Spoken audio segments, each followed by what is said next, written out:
First of all, I'd like to thank everybody for being here, not just today, but throughout the last 4 weeks. It's been a rough 4 weeks for us, for the family, of course. This is my sister Rosie, Zuniga, and we've been through a rough patch, let's put it that way. Not only this past 4 weeks, but the last 7 months for us specifically. I lost our oldest son, so we were in the same patch of land here about 7 months ago. So we thank you for all the kind words, all the prayers, your presence. I know there's other people that could not be here, and we thank them. There's been some financial contributions. There's been food, drinks, other contributions of all types. So we thank everybody for that.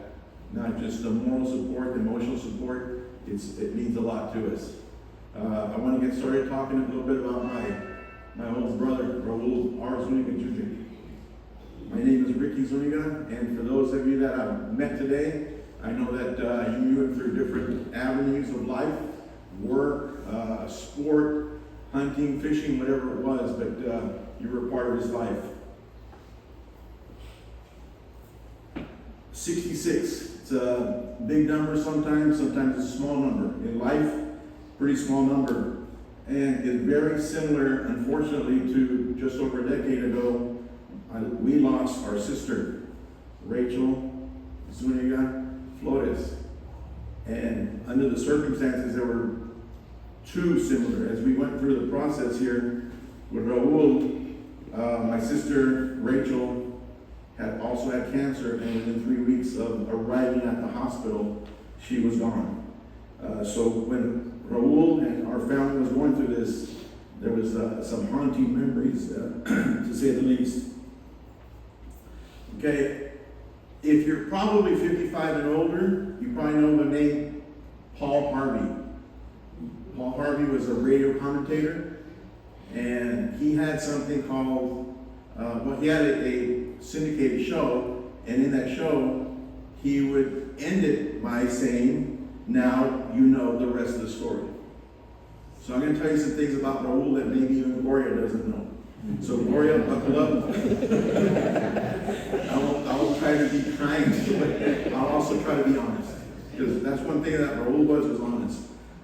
Whether you like things or not, he told you to your face sometimes, and sometimes it wasn't pleasant. But I'm going to go back to my earliest memories. Being a younger brother to Raul was, I was a punching bag. I was a tackling dummy. It was a rough and tough upbringing. But some of the greatest memories I have in my life are during that time. Because we grew up learning how to fish. We grew up learning how to hunt. We were learning by the barbecue pit with my dad, killing animals, butchering animals.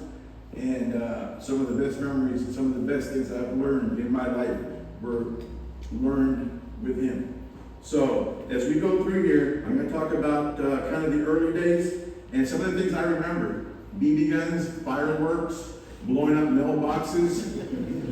We had a partner in crime, Julian Zuniga Jr., right there, and he was our neighbor. So for those of you that know where Raul and I grew up, where he lives now actually, is an area that's maybe about 20 acres split between the two brothers, Julian Zuniga and our dad, Raul Zuniga.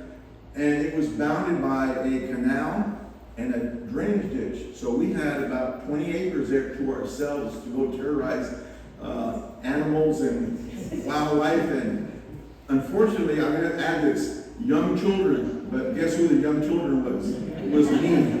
So we got Raul mischievous things that I joined in, but I was also at the receiving end many times. Okay, so we rode bikes, we did different things. We had our slingshots, we did all these things learning together. We had livestock, so early mornings were devoted to feeding and watering, getting hay, doing whatever was necessary to get those animals before we even thought about going to school. So that was a daily chore. Then it was after school, whether it was practices, athletic-wise or otherwise, same thing. Come take care of the animals.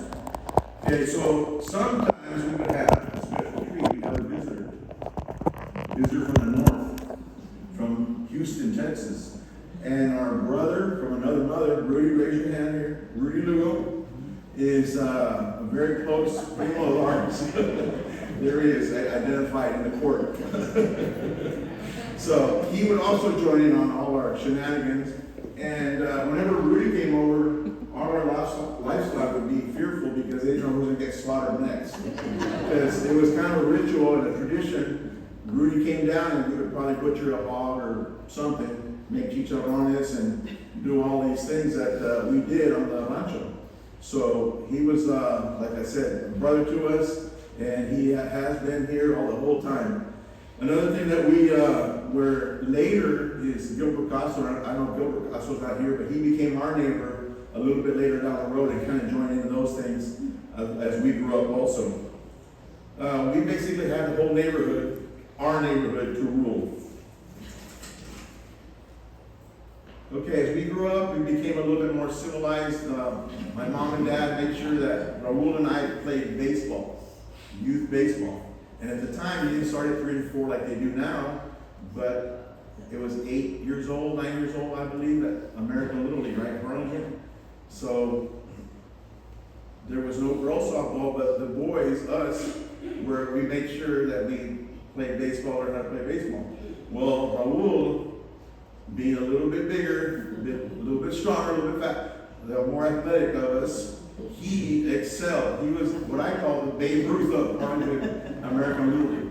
He would pitch, he was a third baseman, and he would hit home runs. You agree? And me, I was like, okay, I'm over here. But he was the home run hitter, he was the pitcher, he was the star of the show.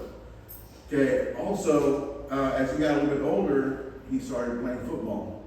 So I was glad to see out here on the display that y'all put out a picture of Raul in his number 66. And that's right at 66, when I said earlier about being 66-year-old, that was his number in high school. So when he was in high school, and I know the younger crowd, don't get this wrong, he went both ways. It wasn't what you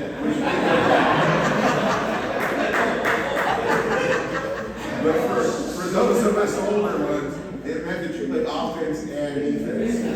Okay? So get that straight. When he played offense, offensive lineman and a defensive lineman.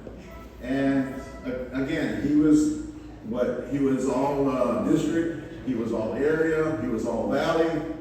And when I played football, I was happy to be honorable mention. So maybe for me. But in any case, he was a pretty good football player, pretty good athlete. We didn't have high school baseball, so he would have continued his career in that if there was an opportunity.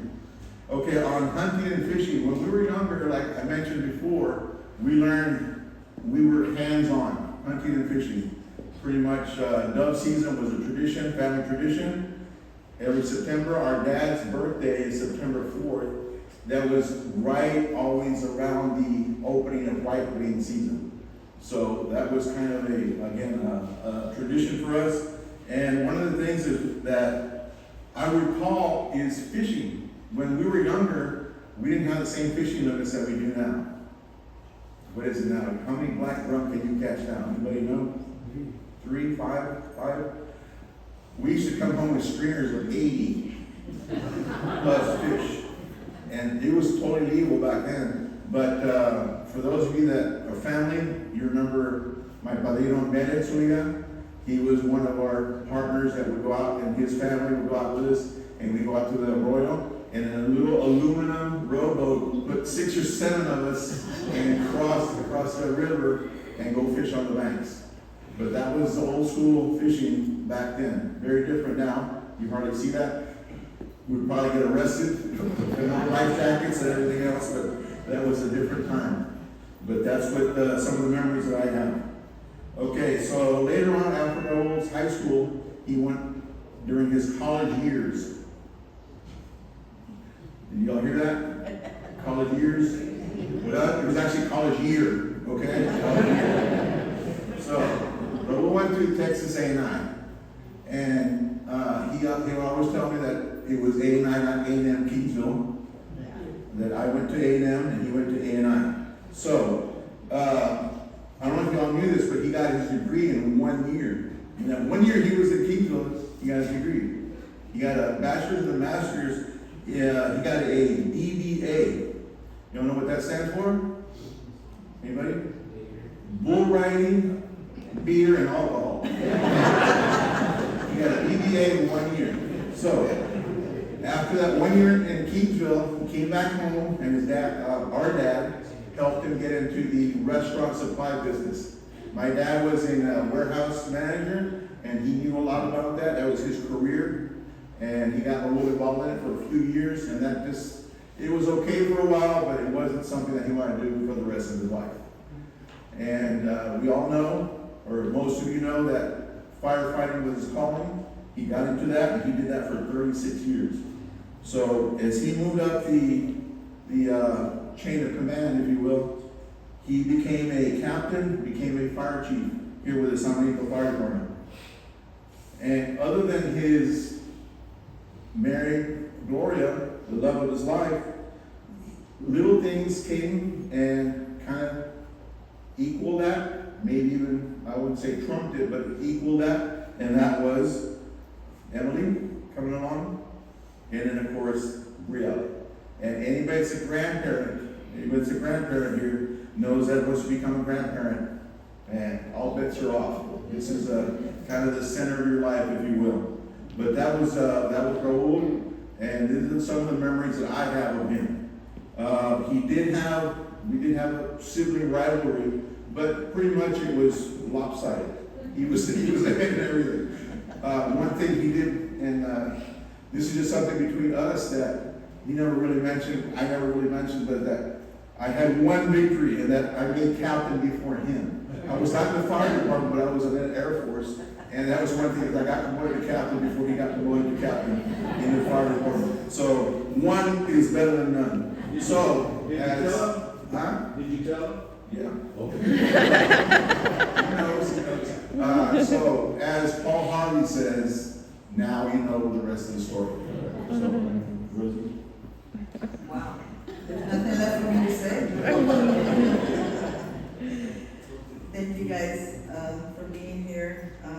I just wrote a few notes too. I don't know if you guys know that he was my younger brother, because a lot of people think he was older. And if you know Raul, you know why. Because he liked to. He was very confident in himself. He was very headstrong, outspoken, and he liked to be in control. So as soon as he reached me and he passed me, everybody thought he was older than me, because he was kind of the older brother. And as we were growing up, we didn't do a lot of that stuff with them, but we did have a lot of fun, and we would do things, and he was very daring. And I remember one time our neighbor, Robbie Rayner, had a little Shetland pony, and we would get on it without our parents knowing it. My sister was more sensitive because she always had asthma. And there was one time that we were out there, and he's like, come on, let's all get on. So we all got on and got on the border of the canal, and the horse comes down, and my sister was riding, and she falls off, and we never told our parents, stuff like that. Now they know. But things like that. He was always so daring, and we did have a lot of fun with him. But we also had to be careful, because when my sister was sick, often sometimes I would be left alone with them too. And he was okay with me, and we weathered a storm, an actual storm, and it was hail, and the storm came in. They had been out with the livestock. They brought them in, and we all huddled together in their bedroom, and Rick wanted to get in the closet, and it actually started hailing, and the windows in the kitchen broke. So those are the kind of things that I remember, like us. I always tried to keep them together when we were alone. Another time we were by ourselves. Rachel was in the hospital, and it was Christmas Eve, and I took him to church with me. And just little things like that. But then later on, as we all got older, and sometimes my parents would go out, and Rachel was in charge because she was the oldest. But he gave her He gave her such a hard time all the time, and she would say, "No, don't even do this or don't do that," and he would do whatever he wanted. Our parents would come home and they'd go, "How did everything go?" And all of us would say, "Fine." We just, we didn't want to make a big deal of it. So another thing he liked to do, he loved to win at everything. Like Rick was saying, he didn't have a lot of trouble doing that in sports because he was, big and strong. But he would go to great lengths to win at any game or anything. So, sometimes he'd be like, "How you don't have to win?" Oh, he kept trying and trying. He'd always win. But he did, as everybody mentioned, he enjoyed helping other people, especially if it involved cooking, barbecuing, things like that. And one thing I remember about him is when we had our family get-togethers, such as we had Thanksgiving at our house many times, and we had all the traditional tons of food. And as we were getting ready to put all the food out, he would come out and bring out a big piece of pork or some ribs, and he'd say, "Are you done with the kitchen?" We're like, "Yeah, we're gonna, we're ready to set up." And he's like, "Well, no, give me a skillet, and he'd start cooking up his food. Even if it, like I said, it was something out of the ordinary, but he always had to have that extra food. And those were nice memories, and it was fun times. A lot of memories, and he will be missed. He spent a lot of time with my youngest son because they were a lot alike, and he did get to go fishing with him. He got to go hunting with him, and I appreciate those times. Justin was a lot younger, and then they did work together at the fire department. So, there's a lot of good memories and we had ups and downs, but he will be missed, and he just left us too soon. So thank you, everybody.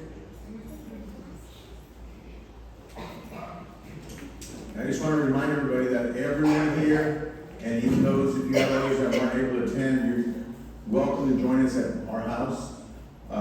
We live at 28806 Raul. It's a real Hondo address, and it's 6 minutes away, 6-minute drive. So you're welcome to join us after the entire ceremony or service is over at, I'm not sure, about 2 o'clock or whatever time it ends. We're going to meet at our house for food and fellowship. At this time, I want to open up the mic to anyone that would like to come and speak about Raul. And anybody want to come up? The mic is yours.